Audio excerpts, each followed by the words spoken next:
요한복음 21장 1절에서 14절까지 한 절씩 교독하며 읽도록 하겠습니다. 그 후에 예수께서 디베랴 호수에서 또 제자들에게 자기를 나타내셨으니 나타내신 일은 이러하니라.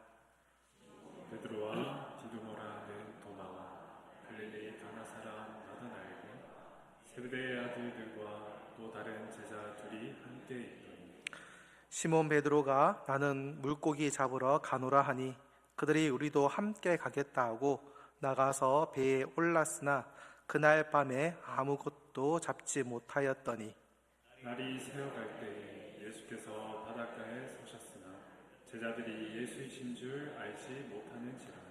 예수께서 이르시되 얘들아 너희에게 고기가 있느냐 대답하되 없나이다. 이르시되 그물을 배 오른편에 던지라. 그리하며 잡으리라 하시니 이에 던졌더니 물고기가 많아 그물을 들 수 없더라. 예수께서 사랑하시는 그 제자가 베드로에게 이르되 주님이시라 하니 시몬 베드로가 벗고 있다가 예수님이라 하는 말을 듣고 겉옷을 두른 후에 바다로 뛰어내리더라.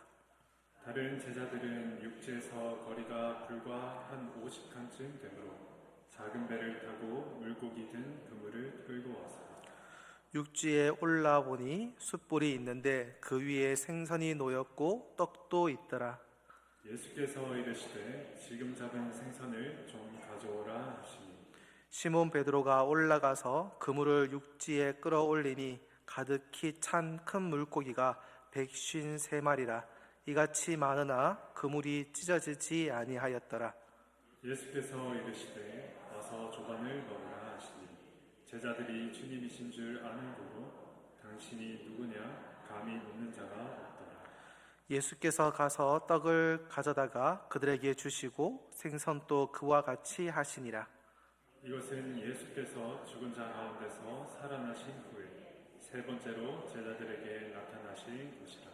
아멘. 오늘날 많은 성경 비평가들이 이 오늘 읽었던 이 요한복음 21장을 부록이다라고 얘기하기도 합니다. 어쩌면은 평가절하하는 거죠. 그러니까 본래 있던 내용들, 메인 내용이 아니라 그냥 곁가지로 그냥 외전처럼 끼어져 있는 다른 내용이다라고 이해하는 겁니다. 왜 이렇게 얘기하냐면은 크게 두 가지가 있습니다. 예수님이 파송하면은 다른 복음서들은 예수님이 제자들을 파송하면 끝났습니다. 오늘 읽지는 않았지만은 성경 20장 바로 앞장이죠. 20장 22절에 보면요 이렇게 되어 있습니다. 이 말씀을 하시고 그들을 향하여 숨을 내쉬며 이르시되 성령을 받으라. 그러니까 성령 받으라, 성령 받으라고까지 얘기하셨고요. 그리고 21절 그 앞절에 보면은 예수께서 또 이르시되 너희에게 평강이 있을지어다. 아버지께서 나를 보내신 것 같이 나도 너희를 보내노라. 그러니까 파송까지 다 했습니다. 21장에서. 그리고 왜 너희를 파송한지 기록 목적까지도 20장 30절, 31절에 나와 있습니다. 이렇게 나와 있습니다. 예수께서 제자들 앞에서 이 책에 기록되지 아니한 다른 표적도 많이 행하셨으나 오직 이것을 기록함은 너희로 예수께서 하나님의 아들 그리스도이심을 믿게 하려 함이요 또 너희로 믿고 그 이름을 힘입어 생명을 얻게 하려 함이라. 이 책을 기록한 목적까지 나와 있습니다. 그러면은 다른 책들은 끝입니다. 여기서 파송했죠. 왜 이 책을 기록했는지 기록 목적까지 다 적어놨죠. 성령 받으라까지도 다 했죠. 다 끝났습니다. 그런데요, 이 책에 보면은 21장이 다 끝났는데 21장이 또 있는 겁니다. 그래서 이 21장을 어떤 사람들은 이 앞에 20장까지는 요한이 기록했고 21장은 아마 다른 사람이 써서 갖다 붙였는 게 아니냐라고까지도 얘기하기도 합니다. 그러니까 별의별 이론들이 많이 있습니다. 그런데요, 제가 보기에는 오늘 읽었던 이 21장이 우리 한국 교회의 성도들에게 가장 실질적으로, 그냥 필요한 게 아니라 실제적으로 필요한 말씀이라는 사실입니다. 한국 교회 성도들에게 일상적인 이 삶을 살아가는 우리들에게 가장 실제적인 본문. 왜냐하면 우리에게 위기가 언제 오는지를 살펴봐야 됩니다. 그냥 늘 항상 위기가 오는 게 아니잖아요. 늘 어려운 일이 있는 게 아니잖아요. 보면 항상 큰 은혜가 있고 나면은 위기가 오는 경우가 많습니다. 제가 다른 교회에 중고등부를 사역을 했을 때에 중고등부 사역하면서 수련의 제일 마지막 시간, 그러니까 저녁 집회 다 끝나고 돌아가는 날 제일 마지막 설교 시간에 그 얘기를 한 적이 있습니다. 여러분 은혜 많이 받았습니까? 그러니까 애들이 아멘 얘기합니다. 그런데 은혜 받았으면은 이제 집에 가면은 무엇이 기다리고 있습니까, 여러분에게? 이곳에서 말씀 듣고 찬양하고 신나고 좋았고 게임도 하고 교제도 하고 공동체 훈련도 하고 다 하였고 은혜 받고 너무 좋았을 거라고. 그런데 여러분들이 집에 돌아가면은 그 은혜를 깨트려 버리기 위해서 사탄이 호시탐탐 노리고 있을 것이고, 여러분은 은혜 받았는데 여러분의 집에 있는 가정에 있는 다른 가족들은 은혜 받지 않았기 때문에 여러분들이 그것 때문에 화내고 썩내고 혹은 왜 이러는데? 라고 이렇게 은혜를 깨버릴 수 있는 상황이 분명히 있을 거다라고 얘기를 했습니다. 그러니까 여러분들 이 은혜 받은 걸 깨지 않기 위해서 그곳에서 가정으로 돌아갔을 때 여러분들 조심하십시오. 혹시 화가 나는 일, 혹은 나는 바뀌었는데 우리 집의 다른 사람들 혹은 내 주위의 다른 사람들은 안 바뀌어져서 그것 때문에 힘들어하고 화내게 되면은 여러분들이 받았던 그 은혜가 쏟아질 수도 있더라고. 조심하라라고 얘기했습니다. 그런데요, 이것도 되게 중요한데요, 오늘 본문에 나와 있는 거는요, 여기서 조금 더 나갑니다. 조금 다른 방향을 얘기합니다. 위기가 은혜 받고 성령 체험하고 위대한 경험을 하고 나면은, 다르게 표현하면 은혜 받고 난 다음이 문제인데, 뭐가 문제냐면은 다른 사람 때문에 내 은혜가 깨지는 게 문제가 아니고 내가 나를 보았을 때 내가 변하지 않아서, 아무것도 안 변해서, 아무런 일도 일어나지 않아서 그것 때문에 고민이 되기 시작한다라는 겁니다. 21장, 20장에 아까 말씀드렸잖아요. 20장에 예수님께서 성령을 받으라라고 말씀하셨습니다. 성령을 받았습니다. 그런데 제자들이요, 지금 어디요? 물고기 잡으러 왔습니다. 성령을 받고 갈릴리로 가라 그래서 갈릴리로 왔습니다. 그런데요, 무엇이 밖에 있는 게 있습니까? 달라진 게 있습니까? 제자들이 무언가 특별한 일이 일어난 게 있습니까? 아무것도 없습니다. 아무런 변화된 것이 없고 나 자신을 봐도 아무런 달라진 게 없는 겁니다. 그러니까 어떻게 해요? 내 일상에서 아무런 증거가 나타나지 않으니까 이 베드로의 일들처럼 우리의 삶에도 은혜 받았는데 은혜 받고 난 후에 아무런 일들도 일어나지 않고 아무런 변화도 일어나지 않으니까 이건 뭐지? 라는 생각이 들 수밖에 없는 겁니다. 오늘 본문 21장 1절에서 14절에 보면은 제자들이 물고기 잡으러 갑니다. 이 물고기 잡으러 가는 것에 대해서도 여러 가지 말들이 많습니다. 어떻게요? 가장 전통적인 해석은 예수님을 만나기 이전으로 베드로가 돌아가 버렸다. 예수님 만나기 전에 물고기 잡았던 그 일들 했던 것처럼 예수님을 만나고 부활하신 예수님을 만났고 성령 받으라고 이고 갈릴리로 가라고 했는데 그 말씀을 듣고도 그의 삶이 그냥 옛날로 예수님을 만나기 이전으로 돌아가서 그냥 물고기 잡는 그 일들로 바뀌어버렸다. 사람 낚는 업으로 부르셨는데 다시 물고기 잡는 업으로 바뀌어버렸다라고 하면서 부정적으로 보는 모습이 있습니다. 그래서 이 후퇴한 베드로, 실패한 베드로 혹은 배신자 베드로라고까지도 이야기하기도 합니다. 근데 또 다른 한편에는 이 부정적으로 보는 견해를 부정적으로 봅니다. 이 말이 좀 이상하죠. 그냥 긍정적으로 본다 그러면 되는데 부정적으로 보는 견해를 부정적으로 본다. 좀 신학은 좀 아리깨리해요, 그죠? 말이.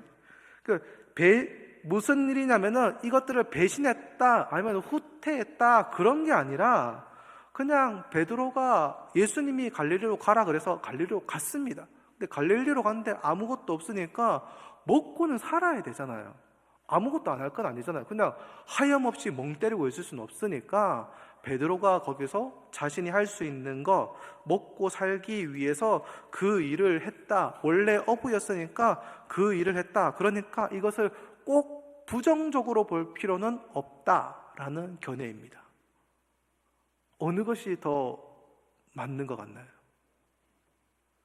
저의 결론은요, 모른답니다. 이거 좀 웃으시죠? 목사님 설명 다 해놓고 왜 모른다 그러는데요? 왜 이게 모른다라고 말씀을 드리냐면은 이 본문이 이것을 기록해 놓은 목적이요, 이게 베드로를 부정적으로 봐야 되느냐 하면 부정적으로 보는 걸 부정적으로 봐야 되느냐, 여기에 포커스가 있지 않기 때문에 이거는 별 중요하지 않은 겁니다. 그러니까 이거를 굳이 따져보고 할 필요가 없는 겁니다. 이 본문이 말해주려고 하는 핵심 포커스 초점은요, 바로 베드로가 허탕쳤다라는 데 있는 겁니다. 그러니까 베드로가 뭐 긍정적이냐 이거를 중요한 게 아니라 베드로가 물고기를 잡았고 허탕을 쳤다. 이 밤이 새도록 수고하였지만 잡은 것이 없다. 밤이 새도록 수고하였지만 잡은 것이 없다 하면은 기억나는 본문이 있으실 수도 있겠는데 바로 누가복음 5장입니다. 누가복음 5장 5절에 이렇게 말씀하고 있거든요. 시몬이 대답하여 이르되 선생님, 우리들이 밤이 새도록 수고하였으되 잡은 것이 없지만. 이 요한복음 21장이 누가복음 5장을 계속 떠올리게 합니다.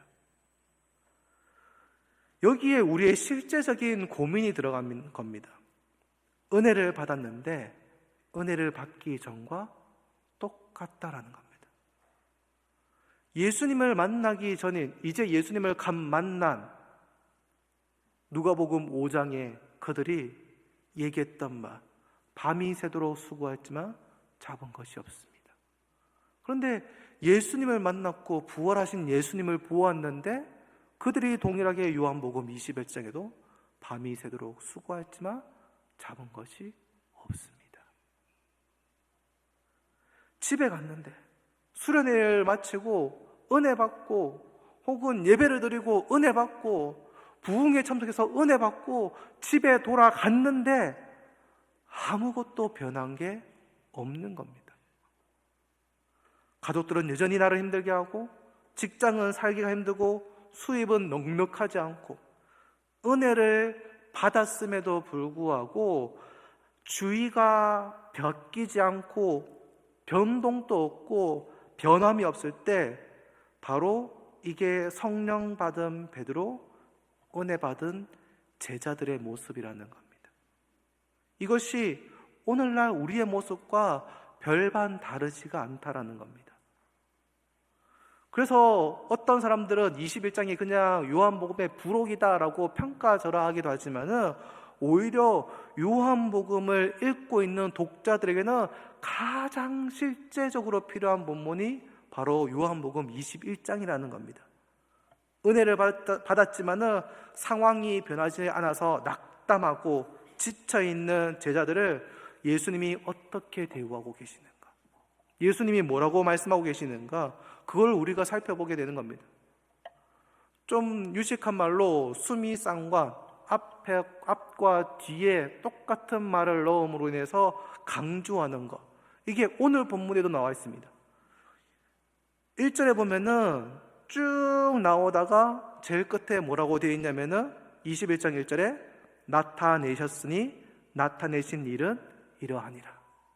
그리고 14절에 보면요, 예수께서 죽은 자 가운데서 살아나신 후에 세 번째로 제자들에게 나타나신 것이라. 그러니까 독자들에게 강조하고 싶은 것이 이것입니다. 바로 다시 나타나신 예수님. 은혜 받았지만 주의가 변하지 않아서 녹록지 않은 삶을 살고 있는, 현실에서 낙담하고 있는 자들에게, 절망하고 있는 자들에게 요한복음이 우리에게 얘기하고자 하는 것은 바로 다시 나타나시는 예수님이라는 겁니다. 한 번 은혜 받고 그 은혜로 평생 살아가는 게 아니라 계속 나타나셔서 우리에게 은혜를 주신다라는 겁니다. 그 은혜의 방편이 무엇이냐면은 바로 말씀입니다.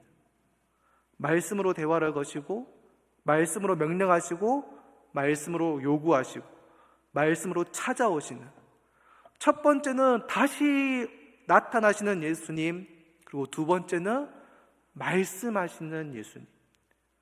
이것이 부활하셔서 성령 주시고 승천하신 예수님을 믿는 제자들이 이 땅에서 살아갈 수 있는 희망이라는 겁니다. 예수님은 다시 나타나셔서 다시 은혜 주시고 다시 말씀하신다. 저희 와이프가 좋아하는 음식 중에 샤브샤브가 있습니다. 여러분 또 혹시 좋아하십니까? 갑자기 왜 샤브샤브 얘기하냐면은 오늘 제목하고 연관돼 있어서 그래요. 샤브샤브를 좋아하는데 이 샤브샤브의 기원에 대해서, 기원이 어디냐라는 것들에서 여러 가지 설들이 있지만은 그 중에 하나가 좀 큰 덩어리가 몽골에서 생겼다라는 설과 일본에서 생겼다라는 설입니다. 물론 몽골설을 아니다라고 얘기하는 사람들도 있고 몽골설이 맞다라고 얘기하는 사람인데, 몽골설의 기원을 두고 이야기를 하자면은 무엇이냐면은 징기스칸이 이 전 세계를 제패할 수 있었던 이유가 여기 있다라고 얘기합니다. 무엇입니까? 전쟁을 하게 되면은 가장 필요한 게 뭐냐면은 먹을 거, 군량미입니다. 먹을 게 필요하거든요. 근데 일반적인 전쟁에서는 군량미를 담당하는 마차에 실어서 끌고 오기도 하고, 또한 적들이 그 군량미를 없애버려가지고 전쟁에서 패하기도 하고 이런 일들이 벌어지는데, 몽골이 전 세계를 제패할 수 있었던 이유가 무엇이냐면은 그들이 항상 말고기라든지 돼지고기라든지 그런 걸 얇게 점여서 육포를 만들어서 가지고 다니다가 이제 먹어야 될 때에 물 끓이고 물 넣고 거기다가 이 육포들을 말린 것들을 넣어서 샤브샤브해서 먹어서, 그러니까 자기 먹을 군량미를 자기가 들고 간단하게 들고 다니면서 신속하게 움직일 수 있었기 때문에 징기스칸이 전 세계를 제패할 수 있었다. 그러면서 샤브샤브의 기원이 바로 여기에 있는 것이 아니냐라고 얘기하는 겁니다. 여기를 보면은 전쟁에서 징기스칸이 이길 수 있었던 가장 큰 이유 중에 하나가 바로 이 군량미를 자기가 휴대하고 다니면서 자기가 손쉽게 먹을 걸 해결하고 손쉽게 이동할 수 있었던 이 기동력에 있다는 겁니다. 그러면은 양식 때문에 전쟁을 이기고 양식 때문에 전쟁에 패하는 일들이 전쟁에는 충분히 일어나는 겁니다. 그런데요, 부활하신 예수님이 세상에 남겨준 제자들에게 주신 것도 바로 이 군량미입니다. 다시 때마다 나타나셔서 말씀을 주시는 것. 우리가 영적인 전쟁에서 승리할 수 있는 비법은요, 다른 거 없습니다.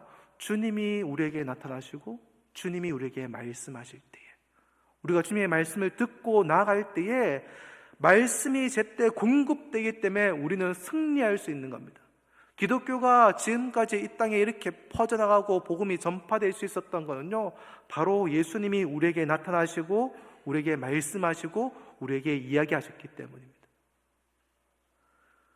기독교는 그래서 말씀의 종교라고 얘기하는 겁니다. 예수님이 말씀으로 때마다 찾아오시는, 지난 수련회에도, 그리고 이번 주일에도, 그리고 다음 주일에도 주님은 말씀으로 우리에게 나타나시는 겁니다. 그래서 어쩌면은 말씀으로 나타나시니까 이 일은 사역자들이 다 해야 되는구나, 우리의 굴량미는 사역자들이 다 들고 있구나 라고 혹시 착각하실 수도 있는데요, 물론 사역자들이 말씀을 들고 굴량미를 풀기도 합니다.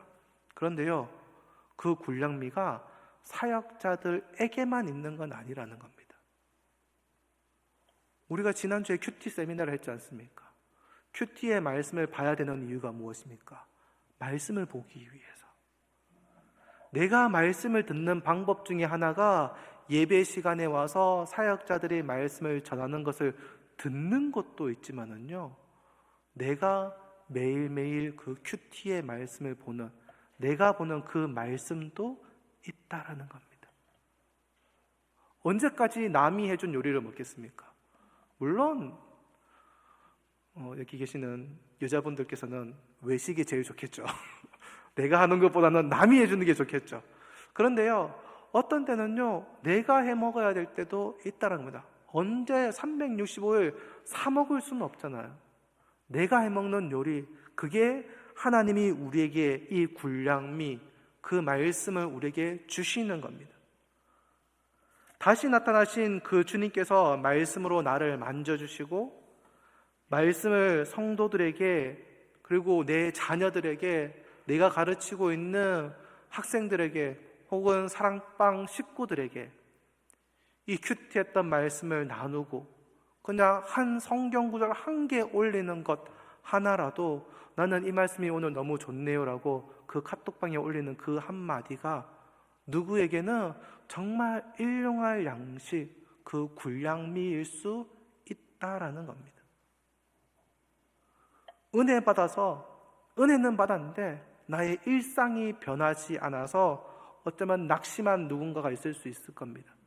그런데 그 사람에게 내가 나누었던 작은 성경 한 구절, 혹은 나의 작은 나눔 하나가 그 사람에게 힘이 될 수 있고, 그 사람이 하나님께서 말씀하시는 그 굴량미일 수 있다라는 겁니다.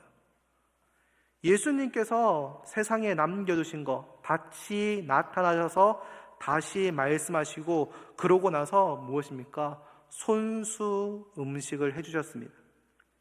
21장 9절 10절에 보면 이렇게 되어 있습니다. 육지에 올라보니 숯불이 있는데 그 위에 생선이 놓였고 떡도 있더라.